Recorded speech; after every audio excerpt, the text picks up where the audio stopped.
खाद्य संरक्षण, पोषण, औषधि आदि।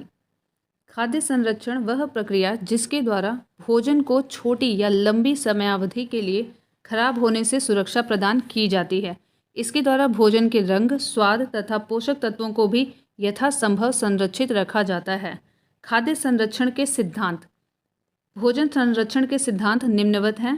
पहला, सूक्ष्म जीवाणुओं को नष्ट करना। दूसरा, सूक्ष्म जीवाणुओं की अभिक्रिया को रोकना या उसमें विलंबन उत्पन्न करना। तीसरा, एंजाइमों की अभिक्रिया को रोकना। दूध को उबालकर उसमें सूक्ष्म जीवाणुओं को नष्ट किया जाता है। कई बार केवल अल्प अवधि के लिए ताप देकर उन सूक्ष्म जीवाणुओं को नष्ट किया जाता है जो उस खाद्य पदार्थ को खराब कर सकते हैं। डिब्बा बंद करने की प्रक्रिया में डिब्बे के अंदर डाले जाने वाले भोज्य पदार्थों को उच्च तापमान में गर्म किया जाता है ताकि उसमें सूक्ष्म जीवाणु विकसित न हों। छिला हुआ सेब छिलका युक्त सेब की तुलना में जल्दी खराब होता है। ऐसा इसलिए होता है क्योंकि सेब का छिलका उसका सुरक्षा आवरण है जो सूक्ष्म जीवाणुओं को सेब के भीतर प्रवेश करने से बचाता है। इसी प्रकार अखरोट तथा अंडों के छिलके, फलों और सब्जियों के छिलके सुरक्षा आवरण का काम करते हैं और ये सूक्ष्म जीवाणुओं की अभिक्रिया में विलंबन उत्पन्न करते हैं। तापमान को कम करने या भोजन को जमाने, फ्रीजिंग के द्वारा भी सूक्ष्म जीवाणुओं की अभिक्रियाओं को लंबित किया जा सकता है और इससे भोजन का संरक्षण संभव हो पाता है। जमा हुआ भोजन ताजे भोजन की तुलना में अधिक समय तक खाने योग्य रह सकता है। यह इसलिए क्योंकि सूक्ष्म जीवाणु कम तापमान पर अभिक्रिया नहीं कर पाते हैं। कुछ रसायन जैसे सोडियम बेंजोएट और पोटेशियम मेटाबाइसल्फर भी सूक्ष्म जीवाणुओं के विकास को रोकने में सहायक होते हैं। इन रसायनों को परिरक्षक प्रिजर्वेटिव कहते हैं। एंजाइमों के कारण भी भोजन खराब होता है। यह भोजन में प्राकृतिक रूप से विद्यमान होते हैं। एक कच्चे केले को कुछ दिनों के लिए रखने पर केला पक जाएगा और पीला हो जाएगा और फिर सड़ने लगेगा।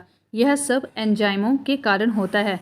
यदि एंजाइमों की अभिक्रिया को रोक दिया जाए तो खाद्य पदार्थ सड़ने से बच जाएगा। औषधियाँ, रासायनिक पदार्थ जिनका प्रयोग रोगों के निदान, दर्द निवारण आदि में प्रयोग किया जाता है। औषधियाँ मेडिसिन्स और ड्रग्स कहलाती हैं। रसायन औषध को चिकित्सा विज्ञान में उनकी क्रिया के आधार पर वर्गीकृत किया जाता है। पहला, ज्वारनाशक एंटीपायरेटिक्स, वह रासायनिक पदार्थ जिसका प्रयोग उच्च ज्वर फीवर में ताप कम करने के लिए किया जाता है, ज्वरनाशक कहलाता है। उदाहरण एस्प्रिन, एसोटिल सैलिसिलिक अम्ल, पैरासीटामोल तथा फिनएसिटिन। दूसरा, पीड़ाहारी या दर्दनाशक एनाल्जेसिक्स, औषध जो बिना बेहोशी, मानसिक उलझन या अन्य तंत्रिकीय कुप्रभाव के दर्द को कम करती है, दर्दनाशक कहलाती है। इन्हें दो वर्गों में विभक्त किया जा सकता है। पहला, अनिद्राकारी औषध और निद्राकारी औषध। अनिद्राकारी दर्दनाशक non narcotic analgesics aspirin, 2 acetoxy benzoic अम्ल तथा पैरासीटामोल, 2 एसिटोमिडोफिनॉल अति लोकप्रिय अनिद्राकारी दर्दनाशक है। निद्राकारी पीड़ाहारी नार्कोटिक एनाल्जेसिक औषध जो जब सूक्ष्म मात्रा में प्रविष्ट कराई जाती है तथा दर्द कम करती है तथा निद्रा उत्पन्न करती है, निद्राकारी नार्कोटिक कहलाती है। जबकि अधिक मात्रा में यह आलसीपन, लेग्जीनेस, कोमा तथा मृत्युकारक हो सकती है। निद्राकारी पीड़ानाशक मुख्यतः अफीम, ओपियम उत्पाद जैसे मॉर्फिन, कोकीन और हेरोइन होते हैं तथा ये आदत निर्माणक हैबिट फॉर्मिंग होते हैं। यह निद्राकारी ओपिएट कहलाते हैं क्योंकि ये अफीम, ओपियम से प्राप्त होते हैं। प्रतिरोधी एंटीसेप्टिक, वे रसायन जो सूक्ष्म जीवों माइक्रो ऑर्गेनिज्म को मारते हैं या उनकी वृद्धि को रोकते हैं, प्रतिरोधी कहलाते हैं। प्रतिरोधी जीवित ऊतकों को हानि नहीं पहुंचाते हैं तथा इनका प्रयोग कटने या घावों पर किया जा सकता है। प्रतिरोधियों के सामान्य उदाहरण मर्क्यूरोक्रोम, बोरिक अम्ल, आयोडोफॉर्म, पोटेशियम परमैंगनेट आदि हैं। विसंक्रामक डिसइंफेक्टेंट, वे रसायन जो जीवाणुओं या सूक्ष्म जीवों को शीघ्रता से नष्ट कर देते हैं, विसंक्रामक डिसइंफेक्टेंट कहलाते हैं। इनका प्रयोग उपकरणों, बर्तनों, फर्श, सैनिटरी फिटिंग आदि में विसंक्रमक में किया जाता है। यह जीवित ऊतकों के लिए हानिप्रद होते हैं तथा त्वचा पर प्रयुक्त नहीं किए जाते हैं। उदाहरण phenol, Maithil phenol, hydrogen peroxide, chlorine, bleaching powder, sulphur dioxide आदि। प्रशांतक ट्रैंक्विलाइजर वे रसायन जिनका प्रयोग मानसिक तनाव को कम करने व अवसाद दूर करने में किया जाता है प्रशांतक ट्रैंक्विलाइजर कहलाते हैं। ये औसत केंद्रीय तंत्रिका तंत्र पर कार्य करते हैं तथा उन मरीजों को दिए जाते हैं जिनमें अति तनाव, हाइपरटेंशन, अवसादी तथा हिंसक गुण होते हैं। रेजरपाइन एक प्रबल प्रशांतक है जिसे राउवोल्फिया सर्पेंटाइना पौधे से पृथक किया जाता है। बार्बिट्यूरिक अम्ल तथा इसके व्युत्पन्न जैसे ल्यूमिनल, सेकोनल आदि अन्य प्रशांतक औषध हैं। प्रतिजैविक एंटीबायोटिक्स, प्रतिजैविक वह रासायनिक पदार्थ होते हैं जो जीवित कोशिकाओं से प्राप्त या निर्मित होते हैं तथा सूक्ष्म जीवों की जीवन प्रक्रियाओं को बाधित करते हैं तथा उन्हें नष्ट कर देते हैं। प्रथम प्रतिजैविक पेनिसिलिन की खोज अलेक्जेंडर फ्लेमिंग ने वर्ष 1929 में कवक पेनिसिलियम नोटेटम से की थी। सल्फा ड्रग्स औषधों का वह समूह जो कि सल्फेनिलामाइड से उत्पन्न होता है सल्फा ड्रग्स कहलाते हैं। सल्फाडाइजिन यह सबसे अधिक प्रयोग की जाने वाली सल्फा ड्रग है। यह लगभग सभी प्रकार के कॉक्सस संक्रमणों में प्रभावकारी है। इसका प्रयोग पेचिश, मूत्र व श्वसन संक्रमणों के उपचार हेतु किया जाता है। बेहोशी कारक एनेस्थेटिक वे औषध जो सभी प्रकार की कोशिकाओं, मुख्यतः तंत्रिका तंत्र, नर्वस सिस्टम के जैव कार्यों के प्रति अचेतना इनसेंसिबिलिटी उत्पन्न करते हैं, बेहोशी कारक कहलाते हैं। बेहोशी कारकों का प्रभाव उत्क्रमणीय रिवर्सिबल होता है, अर्थात प्रभावित अंग बेहोशी कारक की सांद्रता के कम हो जाने पर शीघ्र ही सामान्य अवस्था में आ जाते हैं। खाद्य परिरक्षक फूड प्रिजर्वेटिव्स वे रासायनिक पदार्थ होते हैं जिनका प्रयोग भोजन की रक्षा जीवाणुओं, यीस्ट तथा कवक से करने में किया जाता है। कुछ सामान्य प्रयुक्त खाद्य परिरक्षक निम्नलिखित हैं। पहला, सोडियम मेटा बाइसल्फाइड Na2S2O5। इसका प्रयोग जैम, सॉस तथा अचारों के परिरक्षण में किया जाता है। दूसरा, सोडियम बेंजोएट, यह सर्वाधिक प्रयुक्त परिरक्षक है जिसका प्रयोग मृदु पेय, सॉफ्ट ड्रिंक्स तथा अम्लीय भोजन, एसिडिक फूड तथा अचार में किया जाता है। पॉइंट थर्ड, सॉर्बिक अम्ल, इसके लवण सॉर्बिक एसिड और इट्स सॉल्ट्स, सोडियम तथा पोटेशियम सॉर्बेट का अत्यधिक प्रयोग कुछ भोज्य पदार्थों में ईस्ट और फफूंदी की वृद्धि रोकने के लिए किया जाता है, जैसे चीज़, पका खाना, अचार और कुछ मांस एवं मछली उत्पाद में। एपोक्साइड एथिलीन तथा प्रोपिलीन एपोक्साइड कम नमी युक्त खाद्य पदार्थों के लिए बहुत बढ़िया परिरक्षक है तथा शुष्क फल, मसालों आदि के परिरक्षण में काम आते हैं। प्रश्नकोश। पहला प्रश्न, निम्न पदार्थों में से कौन सा पदार्थ खाने की वस्तुओं के परिरक्षण में प्रयोग होता है? तो हमने पढ़ा था sodium benzoate, option C. Explanation. Sodium benzoate का रासायनिक सूत्र NaC7H5O2 होता है। इसका व्यापक रूप से खाद्य परिरक्षण में प्रयोग होता है। यह बेंजोइक अम्ल का सोडियम लवण होता है। क्वेश्चन नंबर 2, खाद्य पदार्थों के परिरक्षण हेतु निम्न में से किस रसायन को प्रयुक्त किया जाता है? Sodium benzoate, option B. Question number 3, फलों के रस को सुरक्षित रखने के लिए निम्नलिखित में से किसका उपयोग किया जाता है? Sodium benzoate, option D. Question number 4, खाद्य पदार्थों के परिरक्षण के लिए प्रयोग में लाए जाने वाला रसायन है? Sodium benzoate, option C. Question number 5, खाद्य पदार्थों के परिरक्षण हेतु निम्नलिखित में से कौन सा प्रयुक्त होता है? तो बेंजोइक अम्ल, ऑप्शन सी। एक्सप्लेनेशन। बेंजोइक अम्ल एरोमेटिक कार्बोक्सिलिक अम्ल है। यह हल्के, रंगहीन, चमकदार क्रिस्टलीय चूर्ण के रूप में प्राप्त है। इसका सूत्र C6H5COOH होता है। इसके लवणों यथा सोडियम बेंजोएट का खाद्य परिरक्षक के रूप में प्रयोग किया जाता है।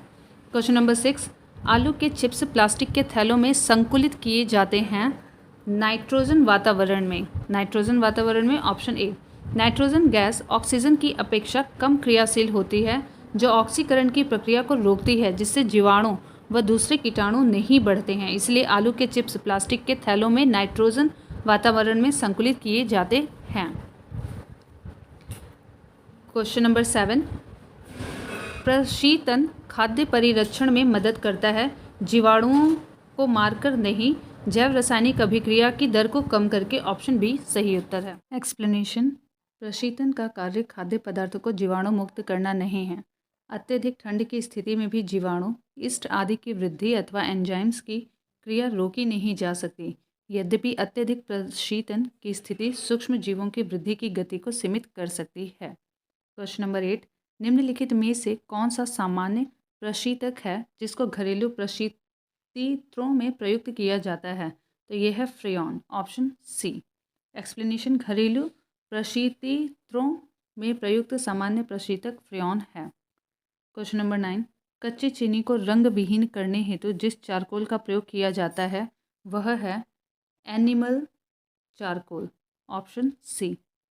एक्सप्लेनेशन, एनिमल चारकोल जंतु चारकोल का उपयोग कार्बनिक पदार्थों के विरंजन में किया जाता है। कच्ची चीनी को रंग विहीन करने में यह प्रयुक्त होता है। क्वेश्चन नंबर 10, शहद का प्रमुख घटक है फ्रक्टोज, फल शर्करा जिसे कहते हैं। Option D. एक्सप्लेनेशन, शहद के प्रमुख घटकों में फ्रक्टोज 38.2%, ग्लूकोज 31.3%, सुक्रोज 1.3%, माल्टोज 7.1% तथा जल 17.2% शामिल है।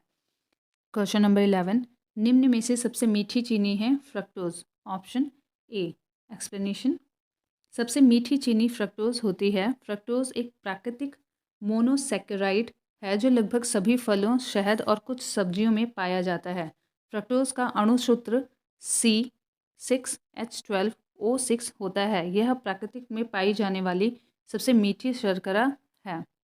क्वेश्चन नंबर 12, बाजार में बिकने वाला एस्परटेम कृत्रिम मधुरक है। यह एमिनो अम्लों से बना होता है और अन्य एमिनो अम्लों के समान ही कैलोरी प्रदान करता है। फिर भी यह भोज्य पदार्थों में कम कैलोरी मधुरक के रूप में इस्तेमाल होता है।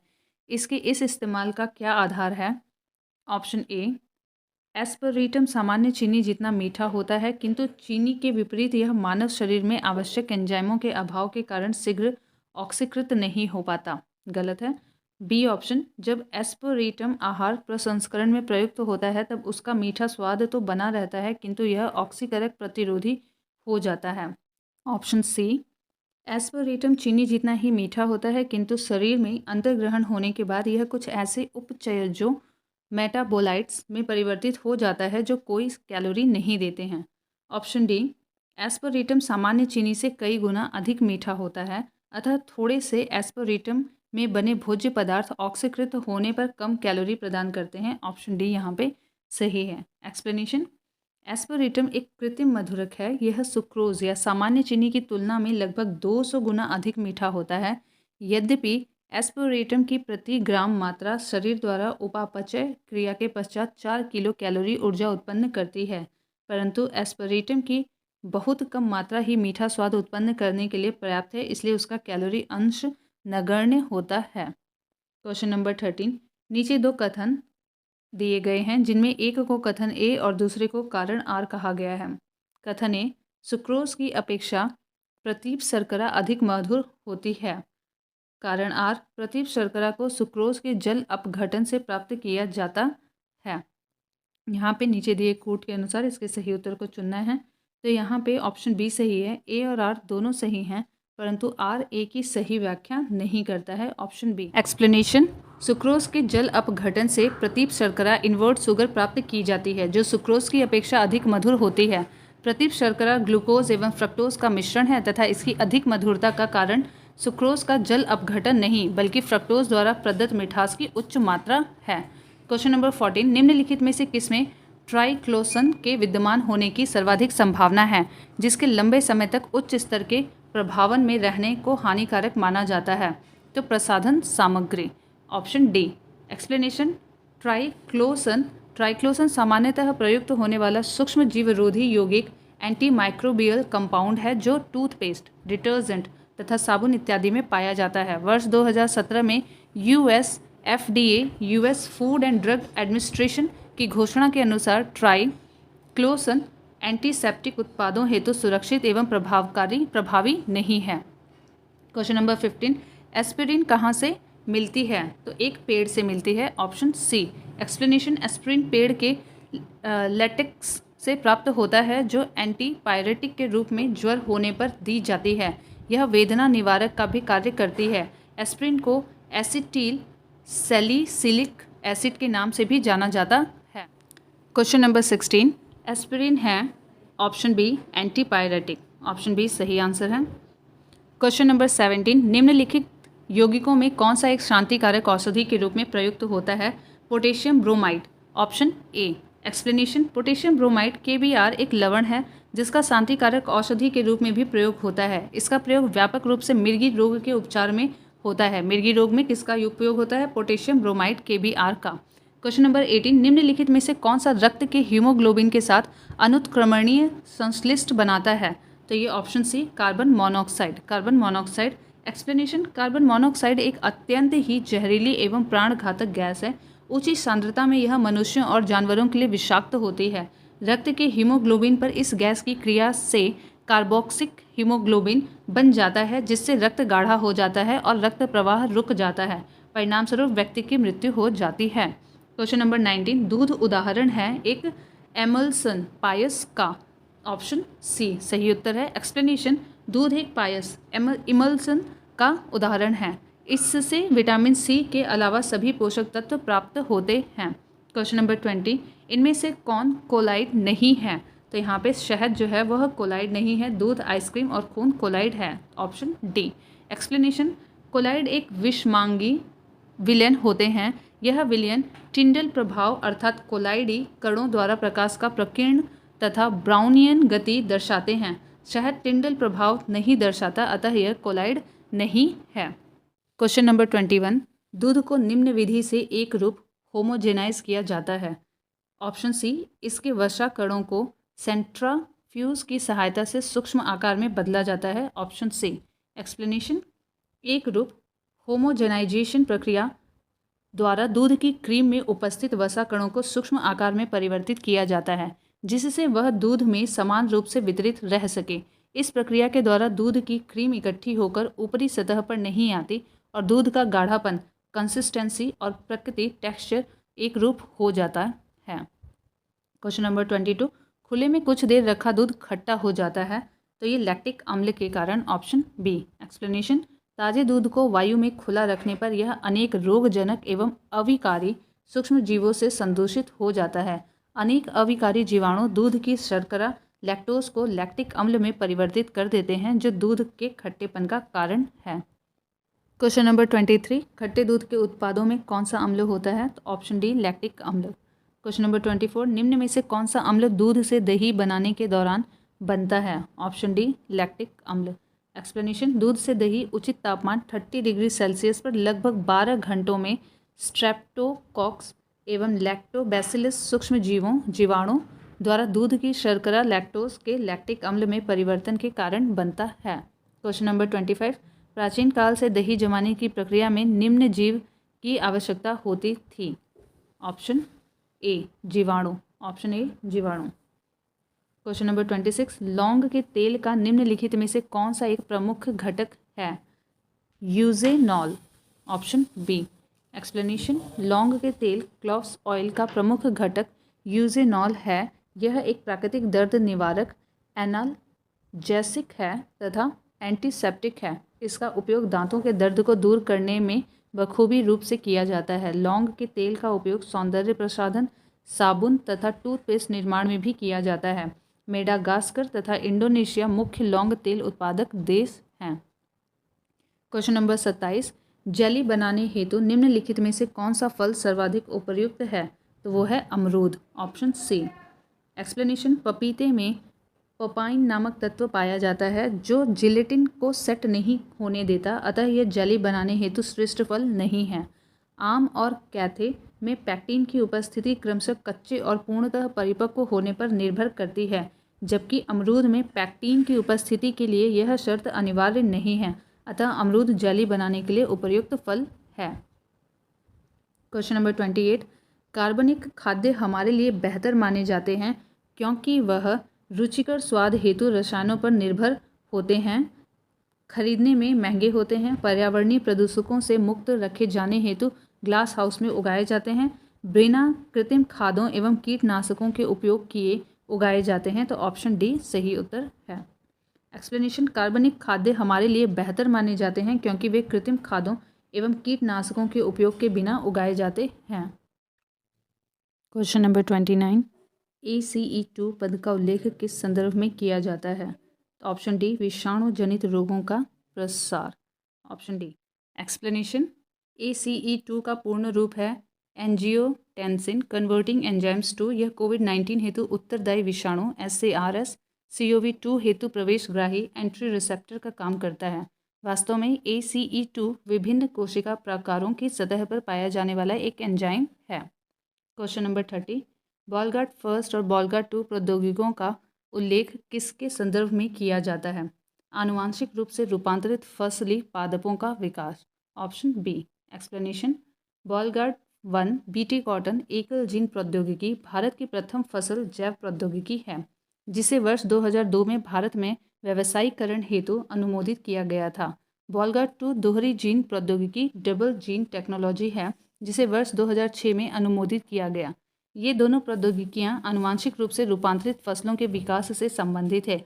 यह दोनों प्रौद्योगिकियां बॉलवर्म के नियंत्रण की एक पर्यावरण अनुकूल विधि है। अपमार्जक डिटर्जेंट एक विशेष प्रकार के कार्बनिक पदार्थ हैं जिनमें साबुन की तरह मैल डर्ट साफ करने का गुण होता है। अपमार्जक साबुन के स्थान पर कपड़े धोने तथा बर्तन व अन्य घरेलू वस्तुएं साफ करने में प्रयुक्त किए जाते हैं।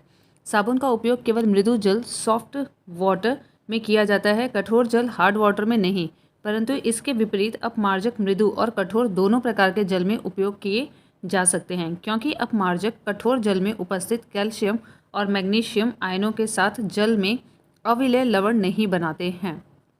रासायनिक संरचना की दृष्टि से अपमार्जक प्रबल अम्ल और प्रबल क्षार से बने अति उच्च अणुभार के लवण होते हैं, जिनकी धनायन या ऋणायन में 12 से 18 कार्बन परमाणुओं की लंबी श्रृंखला होती है। उदाहरण के लिए, पहला सोडियम लॉरेल सल्फेट, यह एक प्रमुख ऋणायनी अपमार्जक है जिसके ऋणायन में 12 कार्बन परमाणुओं की लंबी श्रृंखला होती है। दूसरा, अपमार्जक का जलीय विलयन उदासीन होता है, अतः अपमार्जक बिना किसी हानि के कोमल रेशों से बने वस्त्रों को साफ करने में प्रयुक्त किए जा सकते हैं। साबुन का विलयन जल अपघटन के कारण क्षारीय होता है, जो कोमल वस्त्रों को धोने के लिए हानिकारक है। साबुन सोप उच्च वसा अम्लों जैसे पामेटिक अम्ल C15H31 COOH, स्टीएरिक स्टेरिक अम्ल C17H35 COOH आदि के धातु लवण साबुन सोप कहलाते हैं। साधारणतः उच्च वसा अम्लों के जल में विलय सोडियम या पोटेशियम लवणों को साबुन कहते हैं, क्योंकि उनमें मैल साफ करने का गुण होता है। उदाहरण के लिए, सोडियम स्टीएरेट C18H35 NaO2 एक साबुन है। साधारण साबुन तेल या वसा के क्षार द्वारा जल अपघटन से बनाए जाते हैं। तेल या वसा का कॉस्टिक सोडा विलयन या अन्य क्षार द्वारा जल अपघटन करने पर साबुन और ग्लिसरॉल बनाते हैं। यह क्रिया तेल या वसा का साबुनीकरण सपोनिफिकेशन कहलाती है। तेल या वसा के साबुनीकरण द्वारा प्राप्त साधारण साबुन उच्च वसा अम्लों C8 से C18 के सोडियम लवणों का मिश्रण होता है। संतृप्त वसा कठोर साबुन हार्ड सोप और तेल असंतृप्त वसा मृदु साबुन सॉफ्ट सोप देते हैं। साबुन बनाने के लिए आवश्यक कच्चे पदार्थ, पहला वनस्पति तेल वेजिटेबल्स ऑयल या वसा। साबुन बनाने में मूंगफली, महुए, अरंडी, नारियल आदि का तेल प्रयुक्त किया जाता है। कास्टिक सोडा या कास्टिक पोटाश तेल या वसा का साबुनीकरण कास्टिक सोडा या कास्टिक पोटाश विलयन द्वारा कराया जाता है। पूरक यानी फिलर्स, साबुन में प्राय कुछ ऐसे पदार्थ मिलाए जाते हैं जिनको मिलाने से साबुन का भार और आयतन बढ़ जाता है और साबुन सुगमता से ठोस के रूप में जम जाता है। इन पदार्थों को पूरक या फिलर्स कहते हैं। सोडियम सिलिकेट, सोप स्टोन आदि साबुन बनाने में पूरक के रूप में प्रयुक्त किए जाते हैं। कपड़े धोने के साबुन में थोड़ा रेजिन या बिरोजा भी मिलाया जाता है, जिसकी उपस्थिति से साबुन अधिक झाग देता है और उसकी मैल साफ करने की क्षमता बढ़ जाती है। प्रश्न कोश, पहला प्रश्न, वह तत्व जो मानव पसीने के माध्यम से उत्सर्जित होता है वह है गंधक, मैग्नीशियम, लोहा और जस्ता। तो यहाँ पे ये उपयुक्त में से एक से अधिक। एक्सप्लेनेशन, शरीर के तापमान को विनियमित करने के लिए तरल के रूप में त्वचा द्वारा पसीने को उत्पन्न किया जाता है। इसमें खनिज, अम्ल और यूरिया भी मौजूद रहते हैं। पसीने में मुख्य रूप से sodium, potassium, calcium, magnesium, zinc, iron आदि तत्व पाए जाते हैं। अतः अभिष्ट उत्तर ई उपयुक्त में से एक से अधिक है। क्वेश्चन नंबर 2, निम्न में से कौन सा पदार्थ साबुन बनाने में प्रयोग होता है? तो यहाँ पे है वनस्पति तेल, ऑप्शन ए। एक्सप्लेनेशन, साबुनीकरण की प्रक्रिया में या क्रिया में वनस्पति तेल या वसा एवं कास्टिक सोडा या कास्टिक पोटास के जलीय विलयन को गर्म करके रासायनिक प्रतिक्रिया के द्वारा साबुन का निर्माण होता है तथा ग्लिसरॉल मुक्त होता है। क्वेश्चन नंबर 3, साबुन ग्रीस को हटाता है। तो ये है पायसीकरण के द्वारा, ऑप्शन सी, पायसीकरण के द्वारा। पायसीकरण सामान्यतः ध्रुवीय समूहों युक्त लंबी श्रृंखला वाले यौगिक होते हैं। उदाहरणतः साबुन सोडियम तथा पोटेशियम के वसीय लवण। साबुन के अणु में 2 भाग होते हैं। पहला लंबी हाइड्रोकार्बन शाखा C17H35 जो कि वसा में घुलनशील है, तथा सेकंड जल में विलय ध्रुवीय भाग -COO नेगेटिव Na पॉजिटिव समूह। पायसीकरण इमल्सिफिकेशन के दौरान साबुन का अध्रुवीय एल्किल समूह C17H35 तेल या ग्रीस को घोल लेता है तथा ध्रुवीय समूह जल में घुल जाता है, और जब इसे ठीक प्रकार से रगड़ा जाता है तो ग्रीस छोटी छोटी बूंदों के रूप में जल में निलंबित हो जाते हैं और जल के बहाव में सरलता से बह जाते हैं। क्वेश्चन नंबर 4, कपड़े साफ करने में प्रयोग होने वाले डिटर्जेंट हैं। तो ये सल्फोनेट हैं, sulphonate, option D. Explanation, detergent आर्द्रक अथवा आर्द्रकों के यौगिक होते हैं जो तनुकृत अवस्था में सफाई के गुण को प्रदर्शित करते हैं। वस्तुतः ऐसे पदार्थ एल्किल बेंजीन सल्फोनेट होते हैं। डिटर्जेंट कठोर जल में भी घुलनशील होते हैं। क्वेश्चन नंबर 5, अपमार्जक डिटर्जेंट क्या हैं? तो ये शोधन अभिकर्ता हैं, ऑप्शन डी। एक्सप्लेनेशन, अपमार्जक साबुन से थोड़ा भिन्न सफाई करने वाले पदार्थ हैं। यह कठोर जल से कपड़ा धोने के काम आते हैं क्योंकि अपमार्जक कठोर जल में उपस्थित कैल्शियम तथा मैग्नीशियम के आयनों के साथ कोई अविलय अवक्षेप नहीं बनाते हैं। यही कारण है कि यह कठोर जल के साथ अधिक झाग देते हैं तथा मैले कपड़ों से सरलतापूर्वक तेल एवं गर्द निकाल देते हैं। अपमार्जक जल का पृष्ठ तनाव घटा देते हैं। क्वेश्चन नंबर 6, क्वेश्चन नंबर 6 में कथन और कारण दिया हुआ है। कथन ए, अपमार्जक मैले कपड़ों से सरलतापूर्वक तेल एवं गर्द निकाल देते हैं। ये तो सही है। कारण आर, अपमार्जक जल का पृष्ठ तनाव बढ़ा देते हैं। तो ये कारण जो है यह गलत है। ऑप्शन सी, ए सही परंतु आर गलत है क्योंकि यहाँ पे लिखा हुआ है पृष्ठ तनाव को घटा देते हैं। नंबर 7, निम्न कथनों पर विचार कीजिए। कथन ए, कृत्रिम प्रक्षालक कठोर जल में अधिक झाग बना सकते हैं। कारण आर, कृत्रिम प्रक्षालक कठोर जल के साथ कैल्शियम और मैग्नीशियम के घुलनशील लवण बनाते हैं। दोनों ही कथन सही है और कथन और कारण भी सही है। तो ऑप्शन ए और आर दोनों सही है। आर ए की सही स्पष्टीकरण है। आर जो है वो ए का सही स्पष्टीकरण है। नेक्स्ट क्वेश्चन, क्वेश्चन नंबर 8, निम्न कथनों पर विचार कीजिए। कपड़े धोने के चूर्ण में अपमार्जक में सोडियम सल्फेट और सोडियम सिलिकेट इसलिए मिश्रित किए जाते हैं कि वह चूर्ण शुष्क रहे और चूर्ण की क्षारीयता बनी रहे। तो ऑप्शन सी, फर्स्ट और सेकंड दोनों ही सही हैं। एक्सप्लेनेशन, कपड़े धोने के चूर्ण में अपमार्जक में सोडियम सल्फेट मिलाने से क्षारकता बढ़ जाती है तथा सोडियम सिलिकेट मिलाने से चूर्ण क्रिस्टलीय हो जाता है जिससे वह शुष्क रहता है। उर्वरक, उर्वरक वे साधन हैं जिनका प्रयोग पौधों की आवश्यकताओं की पूर्ति के उद्देश्य से मिट्टी में किया जाता है। उर्वरक का सीधा अर्थ है उर्वरता प्रदान करने वाला। उर्वरक डालने से अनुर्वर मिट्टी भी उर्वर हो जाती है। इन्हें अकार्बनिक खाद कहा जा सकता है। खाद मैन्योर शब्द उर्वरक का ही पर्याय है, किंतु पारंपरिक रूप से इसका प्रयोग गोबर या खरपतवार जैसे कार्बनिक पदार्थों से बने काले कलूटे पदार्थ के लिए होता आया है, जिसे कंपोस्ट भी कहते हैं। ये खादें कार्बनिक खादें हैं। खादों में NPK तथा खनिजों की मात्रा कम रहती है, जबकि उर्वरकों में यह सांद्र रूप में रहते हैं। इन खादों की प्रचुर मात्रा मिट्टी में डालनी पड़ती है और इनका बनाया जाना गोबर तथा वानस्पतिक पदार्थों पर निर्भर करता है, किंतु उर्वरकों को कृत्रिम रूप से कारखानों में तैयार किया जाता है और विभिन्न तत्वों की सांद्रता इच्छानुसार रखी जा सकती है। उर्वरकों के लगातार प्रयोग से मिट्टी की भौतिक दशा खराब हो सकती है, मिट्टी के सूक्ष्म जीवाणु घट सकते हैं और सूक्ष्मांतरिक तत्वों तथा कार्बनिक पदार्थ की कमी हो सकती है। इसलिए आजकल उर्वरकों के साथ कार्बनिक खादों का भी इस्तेमाल संस्तुत किया जाता है। अब तो उर्वरकों के विकल्प के रूप में जैव उर्वरक भी तैयार किए जा रहे हैं। खाद के स्थान पर वर्मी कंपोस्ट, केंचुए द्वारा निर्मित खाद भी इस्तेमाल की जा सकती है। कुछ एक दलहनी फसलों को उगाकर भी मिट्टी में नाइट्रोजन की कमी पूरी की जा सकती है। यह भूमि उर्वरता के संरक्षण का प्राकृतिक उपाय है। उर्वरक एवं खाद में अंतर, क्रम संख्या यहाँ पे और यहाँ पे उर्वरक और खाद के बारे में दिया गया है। तो पहला उर्वरक एक अकार्बनिक लवण है, जबकि खाद एक प्राकृतिक पदार्थ है जो गोबर, मानव अपशिष्ट एवं पौधों के अवशेष के विघटन से प्राप्त होता है। दूसरा पॉइंट, उर्वरक का उत्पादन फैक्ट्रियों में होता है, खाद खेतों में बनाई जा सकती है। उर्वरक से मिट्टी को ह्यूम्स प्राप्त नहीं होती है, खाद से मिट्टी को ह्यूम्स प्रचुर मात्रा में प्राप्त होती है। उर्वरक में पादप पोषक जैसे कि नाइट्रोजन, फास्फोरस और पोटेशियम प्रचुरता में होते हैं। खाद में पादप पोषक तुलनात्मक रूप से कम होते हैं। तो ये था अंतर। अब उर्वरक के प्रकार देखते हैं। उर्वरक के प्रकार, मुख्यतः उर्वरक 3 कोटियों में रखे जाते हैं। पहला नाइट्रोजनी उर्वरक, फॉस्फेटी उर्वरक तथा पोटेशिय उर्वरक।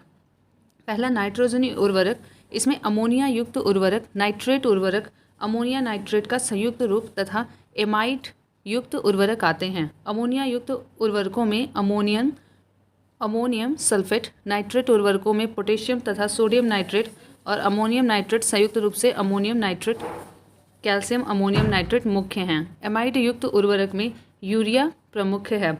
हमारे देश में समस्त नाइट्रोजनी उर्वरकों का उत्पादन होता है, किंतु यूरिया का उत्पादन सर्वोपरि है। नाइट्रोजनी उर्वरकों में यूरिया में 45% नाइट्रोजन रहता है और द्रव्य अमोनिया में 82%, किंतु इसका प्रयोग उर्वरक के रूप में नहीं होता है। नाइट्रोजनी उर्वरकों में नाइट्रोजन की मात्रा दिखाया गया है। Ammonium sulphate 21%, ammonium chloride 25%, ammonium nitrate 35%, calcium nitrate 17%, sodium nitrate 16%, calcium cyanamide 21%, urea 45%। Next है फॉस्फेटी उर्वरक। इसमें मोनोफॉस्फेट, डाइफॉस्फेट, ट्राइफॉस्फेट तथा पॉलीफॉस्फेट मुख्य हैं। इनमें से single super di ammonium phosphate मुख्य रूप से प्रयुक्त होते हैं। हड्डी का चूरा, चूर्णित रॉक्स फॉस्फेट तथा बेसिक स्लैग अन्य फॉस्फेट स्रोत हैं। जब फॉस्फेटी उर्वरकों को मिट्टी में डाला जाता है तो उनका बहुत सा अंश अविलय बन जाता है। यदि कार्बनिक पदार्थ खाद के साथ मिलाकर फॉस्फेटी उर्वरक डाले जाएं तो वे पौधों के लिए उपलब्ध बने रहते हैं। रॉक फॉस्फेट तथा बेसिक स्लैग ऐसे फॉस्फेटी पदार्थ हैं जिन्हें महीन चूर्ण के रूप में मिट्टी में डालने से धीरे धीरे लाभ मिलता है। फॉस्फेटी उर्वरकों में प्राप्त phosphate, super phosphate 16 to 47%, एमोफॉस 48%, basic slag 15 to 25%, हड्डी का चूरा 20 to 35%, rock phosphate 25 to 30%, calcium phosphate जिसे मोनो भी कहते हैं 50%, मेटाफॉस्फेट 64%। थर्ड, पोटेशियम उर्वरक। इनमें कैनीट तथा म्यूरिएट ऑफ पोटास मुख्य हैं। यह दोनों प्रकृति में पाए जाने वाले खनिज पदार्थ हैं। कैनीट में पोटेशियम क्लोराइड के साथ साथ मैग्नीशियम सल्फेट अशुद्धि के रूप में रहता है। Muriate of potash potassium chloride का व्यापारिक नाम है। पोटेशियम सल्फेट को म्यूरिएट ऑफ पोटास से तैयार किया जाता है। वैसे तो मिट्टी में पोटेशियम की मात्रा अधिक होने से पोटेशियम उर्वरक डाले जाने की आवश्यकता नहीं पड़ती, किंतु इस उर्वरक को लगातार डालने से मिट्टी में प्राप्त पोटेशियम स्थिरीकृत रूप में परिणत हो जाता है। पोटेशियम उर्वरकों में potassium chloride 48 to 60%, potassium sulphate 48 to 50%, कैनीट 12 to 16%, potassium nitrate 44%, लकड़ी की राख 3 to 7%, तंबाकू की डंठल 4 to 9%।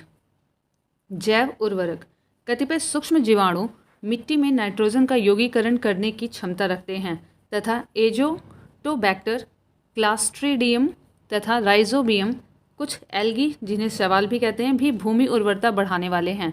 फलतः जीवाणु कल्चर प्रविधि द्वारा जैव उर्वरक तैयार किए जाते हैं। इनकी थोड़ी सी मात्रा से किसी फसल के लिए आवश्यक नाइट्रोजन की मात्रा की पूर्ति हो जाती है। प्रश्न कोश। पहला प्रश्न, निम्न कथनों पर विचार कीजिए। कथन ए, पौधों की फास्फोरस आवश्यकताओं की पूर्ति के लिए रासायनिक उर्वरक आवश्यक है। सही है। कारण 1 मीट्रिक टन जैव खाद्य मुश्किल से 2 से 3 किलो फास्फोरस की आपूर्ति करता है। कारण भी सही है। ए और आर दोनों सही है। कथन कारण दोनों एक दूसरे का स्पष्टीकरण भी करते हैं। Option A. एक्सप्लेनेशन, पौधों के लिए नाइट्रोजन, फास्फोरस और पोटेशियम को प्रमुख आवश्यक तत्वों के रूप में माना जाता है, इसलिए इनकी आवश्यक मात्रा को उर्वरक के रूप में दिया जाता है। 1 मीट्रिक टन जैव खाद्य में मात्र 1.5 से 3 किलो फास्फोरस प्राप्त होता है, अतः इसकी पूर्ति हेतु रासायनिक उर्वरक आवश्यक हो जाते हैं। क्वेश्चन नंबर 2, गेहूं की खेती के लिए कौन से उर्वरक का उपयोग करेंगे? तो यहाँ पे नाइट्रोजन का है। Option A. एक्सप्लेनेशन, नाइट्रोजन पादपों का एक आवश्यक तत्व है। गेहूं की फसल के लिए नाइट्रोजन उर्वरक एक परमावश्यक उर्वरक है। गेहूं की उचित हरितिमा तथा उचित विकास के लिए नाइट्रोजन अपरिहार्य है। क्वेश्चन नंबर 3, तत्व जो उर्वरक में नहीं पाया जाता है वह है हाइड्रोजन। Option B. एक्सप्लेनेशन, उर्वरक ऐसे रसायन होते हैं जो पेड़ पौधों की वृद्धि में सहायक होते हैं। उर्वरक में मुख्यतः उपस्थित होते हैं स्थूल पोषक तत्व, पहला नाइट्रोजन, दूसरा फास्फोरस, तीसरा पोटेशियम, चौथा कैल्शियम, पांचवा मैग्नीशियम, छठा सल्फर। सूक्ष्म पोषक तत्व तो पहला है boron, chlorine, copper, iron, manganese, molybdenum और जस्ता। क्वेश्चन नंबर 4, निम्नलिखित में से कौन सही रूप से सुमेलित नहीं है? तो यहाँ पे पादप पोषक तत्व दिया है और उससे संबंधित कार्य दिया है और यहाँ पे उत्तर में स्टार है। तो आइए इसके एक्सप्लेनेशन को देख लेते हैं। नाइट्रोजन, फास्फोरस तथा पोटेशियम पौधों के दीर्घ पोषक तत्व हैं। नाइट्रोजन की कमी से पत्तियां पीली पड़ जाती हैं तथा पौधों की वृद्धि एवं विकास रुक जाता है। पौधे फास्फोरस को प्राय फॉस्फेट आयन के रूप में ग्रहण करते हैं, यह जड़ों के विकास के लिए आवश्यक होता है। पोटेशियम की स्टोमेटा के खुलने व बंद होने में महत्वपूर्ण भूमिका होती है। बोरॉन पौधों का एक सूक्ष्म पोषक तत्व है। इसकी कमी से चुकंदर में हॉट रॉट तथा सेब में आंतरिक कार्क इंटरनल कॉर्क नामक रोग हो जाता है। इसकी कमी से लेग्यूमिनोसी कुल के पौधों की जड़ों में गुटिकाएं रूट नोड्यूल्स नहीं बनती हैं। ऐसा पाया गया है कि बोरॉन कई रोगों के प्रति प्रतिरोधक क्षमता विकसित करने में सहायक होता है। इस प्रकार स्पष्ट है कि सभी विकल्प सुमेलित हैं। क्वेश्चन नंबर 5, निम्नलिखित में से कौन सा उर्वरक मृदा में सर्वाधिक अम्ल छोड़ता है? Ammonium sulphate. Option B. Explanation, मृदा में अम्लता की माप मृदा के पीएच मूल्य के द्वारा की जाती है। पीएच मूल्य जितना कम होगा मृदा उतनी ही अम्लीय होगी। प्रश्नगत विकल्पों में दिए गए उर्वरकों में से अमोनियम सल्फेट NH4 उर्वरक मृदा में सर्वाधिक अम्ल छोड़ता है। क्वेश्चन नंबर 6, यूरिया है एक नाइट्रोजन युक्त कार्बनिक यौगिक। एक्सप्लेनेशन, यूरिया एक कार्बनिक यौगिक है जिसका रासायनिक सूत्र CONH2 होता है। यूरिया में लगभग 46.7% नाइट्रोजन अमाइड के रूप में उपस्थित होता है। कार्बनिक रसायन के क्षेत्र में इसे कार्बामाइड भी कहा जाता है। क्वेश्चन नंबर 7, यूरिया में नाइट्रोजन का प्रतिशत होता है तो ये होता है 47%। 46.7% दिया हुआ है तो उसे राउंड ऑफ करके 47% बताया है। क्वेश्चन नंबर 8, यूरिया में उपस्थित होने वाले तत्व हैं CHNO। Option D. Question number 9, urea में नाइट्रोजन किस रूप में पाया जाता है? तो अमाइड के रूप में पाया जाता है। Option A. क्वेश्चन नंबर 10, निम्नलिखित रासायनिक उर्वरकों में से कौन 20 डिग्री सेल्सियस पर जल में अपेक्षाकृत अधिक घुलनशील है? Option B, urea. प्रश्नगत रासायनिक उर्वरकों में 20 डिग्री सेल्सियस पर यूरिया जल में अधिक घुलनशील होता है। क्वेश्चन नंबर 11, भारत में रासायनिक उर्वरकों के संदर्भ में निम्नलिखित कथनों पर विचार कीजिए। पहला, वर्तमान में रासायनिक उर्वरकों का खुदरा मूल्य रिटेल प्राइस बाजार संचालित है और यह सरकार द्वारा नियंत्रित नहीं है।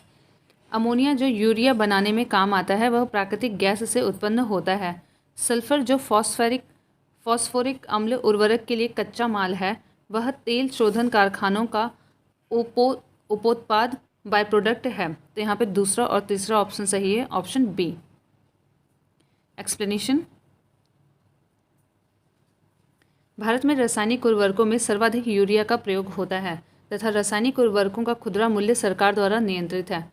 अमोनिया, जो यूरिया सहित विभिन्न नाइट्रोजनी उर्वरकों के निर्माण में काम आता है, वह प्राकृतिक गैस से उत्पन्न होता है।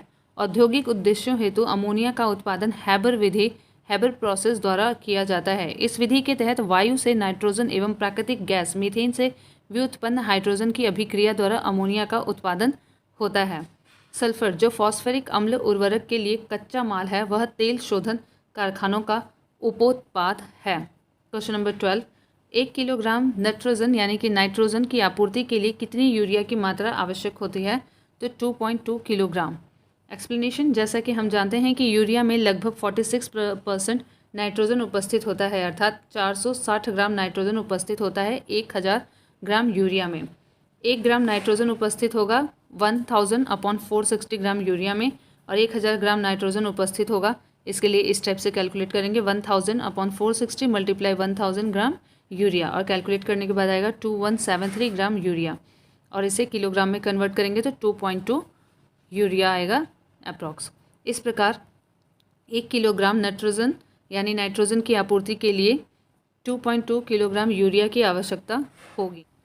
क्वेश्चन नंबर 13, कृषि में नाइट्रोजनी उर्वरकों के अत्यधिक अनुपयुक्त उपयोग का क्या प्रभाव हो सकता है? पहला, नाइट्रोजन यौगिकीकरण, सूक्ष्म जीवों, नाइट्रोजन फिक्सिंग, माइक्रो ऑर्गेनिज्म का मिट्टी में प्रचुरोद्गमन और प्रोलीफरेशन हो सकता है। दूसरा, मिट्टी की अम्लता में बढ़ोतरी हो सकती है। भौम जल यानी ग्राउंड वाटर में नाइट्रेट का निच्छालन, लीचिंग हो सकता है। दूसरा और तीसरा ऑप्शन सही है, तो ऑप्शन होगा सी। एक्सप्लेनेशन, कृषि में नाइट्रोजनी उर्वरकों के अनुपयुक्त अत्यधिक उपयोग से पर्यावरण विभिन्न तरीकों से प्रभावित हो सकता है, जिससे मिट्टी का अत्यधिक अम्लीय हो जाना, भौम जल की नैसर्गिकता नाइट्रोजन के निच्छालन से नष्ट हो जाना, जल में अन्य खनिजों का अत्यधिक पाया जाना, यूट्रोफिकेशन आदि प्रमुख परिणाम हो सकते हैं। क्वेश्चन नंबर 14, जिस रूप में पौधे नाइट्रोजन प्राप्त करते हैं वह है नाइट्रेट, ऑप्शन बी। एक्सप्लेनेशन, वस्तुतः नाइट्रेट नाइट्रोजन तथा ऑक्सीजन के संयोग से बने हुए यौगिक होते हैं। वनस्पतिक वृद्धि के लिए पौधों को नाइट्रोजन की आवश्यकता होती है। वे इसकी पूर्ति वायु अथवा जल में घुलनशील नाइट्रेट से करते हैं। क्वेश्चन नंबर 15, निम्न में से किसका उपयोग यूरिया उर्वरक के उत्पादन में किया जाता है? तो कार्बन डाइऑक्साइड का, ऑप्शन ए। एक्सप्लेनेशन, यूरिया एक कार्बनिक यौगिक है जिसका रासायनिक सूत्र ये है, और कार्बनिक रसायन के क्षेत्र में इसे कार्बामाइड भी कहा जाता है। यह एक रंगहीन, गंधहीन ठोस पदार्थ है जो जल में अति विलेय है।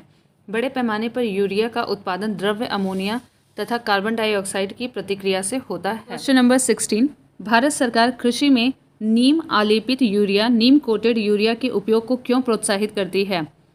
तो पहला है, मृदा में नीम तेल के निर्मुक्त होने से मृदा सूक्ष्म जीवों द्वारा नाइट्रोजन यौगिकीकरण बढ़ता है। दूसरा, नीम लेप मृदा में यूरिया के घुलने की दर को धीमा कर देता है, ऑप्शन बी सही है। यहाँ पे ऑप्शन बी दिया हुआ है, सही है। एक्सप्लेनेशन इसका देखते हैं। नीम आलेपित यूरिया में यूरिया के प्रत्येक कण में नीम के तेल के लेपन कोटिंग होता है जो मृदा में यूरिया के घुलने की दर को कम कर देता है, जिससे फसलों के लिए नाइट्रोजन की उपलब्धता बढ़ जाती है। नीम लेपित यूरिया की अपेक्षाकृत कम मात्रा में आवश्यकता होती है और इससे फसल उत्पादन भी अधिक होता है।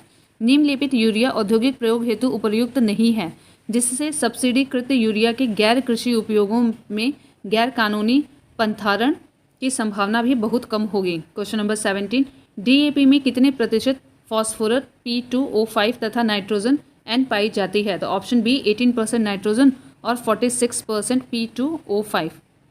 Explanation, di ammonium phosphate DAP एक उर्वरक है जिसका रासायनिक सूत्र यहाँ पे है, और इसके रासायनिक संगठन में 46 to 53% फॉस्फोरस तथा 18 to 21% नाइट्रोजन उपस्थित होती है। क्वेश्चन नंबर 18, निम्नलिखित में से कौन सा मिश्रित उर्वरक है? Option D NPK। Question number 19, निम्न में से कौन रासायनिक उर्वरक नहीं है? तो सोडियम सल्फेट नहीं है। यूरिया और सुपर फॉस्फेट और पोटेशियम नाइट्रेट है, सोडियम सल्फेट नहीं है। एक्सप्लेनेशन, यूरिया, सुपर सल्फेट और पोटेशियम नाइट्रेट रासायनिक उर्वरक हैं, जबकि सोडियम सल्फेट रासायनिक उर्वरक के रूप में प्रयुक्त नहीं होता है। क्वेश्चन नंबर 20, फसलों में पर्णीय छिड़काव के लिए सबसे उपयुक्त उर्वरक है urea, option B. Explanation, urea एक कार्बनिक यौगिक है जिसका रासायनिक सूत्र CH4N2O होता है। इसे कार्बामाइड भी कहा जाता है। कृषि में नाइट्रोजन युक्त रासायनिक खाद्य के रूप में इसका उपयोग होता है। यह फसलों में पर्णीय छिड़काव के लिए सबसे उपयुक्त उर्वरक है। क्वेश्चन नंबर 21, पर्णीय छिड़काव के लिए सबसे प्रचलित उर्वरक है urea, option C. Question number 22, humus उदाहरण है जैविक कोलाइड का, ऑप्शन सी। ह्यूम्स जैविक मृदा कोलाइड का एक उदाहरण है। क्वेश्चन नंबर 23, हरी खाद के लिए सबसे उपयुक्त फसल है सनई, ऑप्शन सी। कृषि में हरी अविघटित सामग्री का उपयोग जब खाद के रूप में किया जाता है तो उसे हरी खाद कहा जाता है। मृदा के लगातार दोहन से उसमें उपस्थित पौधे की वृद्धि के लिए आवश्यक तत्व नष्ट हो जाते हैं। इनकी क्षतिपूर्ति हेतु तथा मिट्टी की उपजाऊ शक्ति को बनाए रखने के लिए हरी खाद का एक उत्तम विकल्प है। हरी खाद के लिए सबसे उपयुक्त फसलें हैं सनई, ढैंचा, ग्वार, लोबिया, मूंग, उड़द तथा जंगली नील। क्वेश्चन नंबर 24, निम्न में से कौन सा सही सुमेलित नहीं है? तो अजोला जो मक्का है ये सही सुमेलित नहीं है, जबकि पहला ऑप्शन नील हरित शैवाल धान में, और राइजोबियम लेग्यूमिनिसेरम मटर में, और एजोटोबैक्टर गेहूं में, ये सही सुमेलित है। ऑप्शन डी जो है वो सही सुमेलित नहीं है। Explanation, azolla, anabaena, Nostoc, नील हरित शैवाल आदि धान की फसल में नत्रजन यानी नाइट्रोजन स्थिरीकरण को बढ़ावा देते हैं। यह जैव उर्वरक की तरह कार्य करते हैं। राइजोबियम लेग्यूमिनिसेरम मटर, पाइसम सेटाइवम की फसल में, जबकि एजोटोबैक्टर गेहूं की फसल में नाइट्रोजन स्थिरीकरण कारक नाइट्रोजन फिक्सिंग एजेंट है। सामान्यतः एजोला मक्का की फसल में नाइट्रोजन स्थिरीकरण कारक के रूप में प्रयुक्त नहीं होता है। अतः विकल्प डी सही उत्तर होगा।